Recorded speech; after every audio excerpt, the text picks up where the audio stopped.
So I think I got this dope idea of how the NBA could bring in two new expansion teams and how they could do it right away, implementing it this season kind of thing, right? Instead of them bringing back one of the two, we're going to mix it and call it the Vancouver Sonics because we need another team out in Toronto to put these players, for these key players, these quote unquote franchise players who average a good number for their career and they average good stats throughout the seasons, but from a night to night basis, they're really trash. This team is for the veteran players, I guess you would say, with big contracts that is hard to move because they're quote unquote all-star superstar players just because they have a big name like Playoff P. The players who, yes, sometimes they could be a good acquisition to your team and sometimes you just need them to ride the bench, but you can't do that paying them superstar contracts that they once gained. You have to pay them according to how they play currently. You can only trade to this team, and this team doesn't get draft picks or nothing like that, but this team can be used as a proxy to trade draft picks as like a third team, but you can only trade to this team, and if you get traded to this team, it's because you have a long-term contract and it's going to be adjusted. You'll have a season left after we get done with you on the Vancouver Sonics, the Vancouver Supersonics. Players who just don't live up to the hype of their name, so they were paid a certain amount, but it's unfair now that their production and their win-loss value is no longer affected by their contract. Or they just might have a raw deal. It's not all bad news for all the players going there.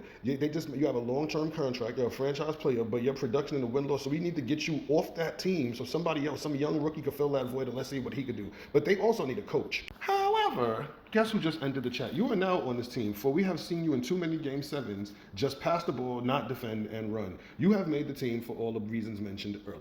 Yes, them contracts getting adjusted. You come here with a $200 million 7-year contract. Well, you're getting paid whatever you got paid up to that time. When you get on this team, you have a year contract. And it's very trade vet minimum. Yep, that's what you at now. It's gonna be a revolving door of coaches on this team. So ain't no getting the coach fired. The coach get fired every time the team misses the playoffs.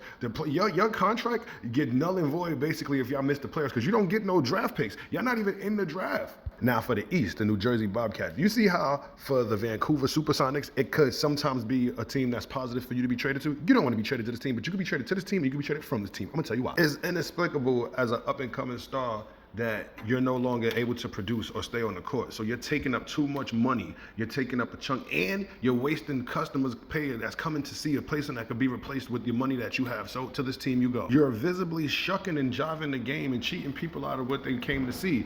And you're holding people up on whatever level, this health or that health or whatever. So, okay, boom. If you want to keep playing if we think you should retire but you won't, come play on this team. You just not getting the job done. So like it's 50-50 with the other team, with the Vancouver Supersonics. It's more like 97 to 3%. And Bo, you other teams get to see you and shine on this team because this who you got as your point guard. They ain't never seen Bobo play the way he gonna play. He gonna get good minutes. It's not gonna be no 15. You gotta remember, their team is really getting built through the season. These two teams get built during the free agency and during the teams that people really wish they could amnesty, but they can't, and they're superstars. Hold on, you know who's coming up? I got to take him off the list now because this is pre-playoffs. So he had a few games in the playoffs, but he done showed up and done his thing. So he's on reserve for right now because this is, I don't know. Yeah, but this is more like a team that gets built during the offseason. It has you know who's going to be the 5. Y'all can hang your heads if y'all want, but you know they're going to have to play their ass off because they got something to play for. Their contracts and moving on to a real team. But if these teams win the champ, it's not impossible. Do you see the teams being built? It's not impossible. You know who's going to be their coach?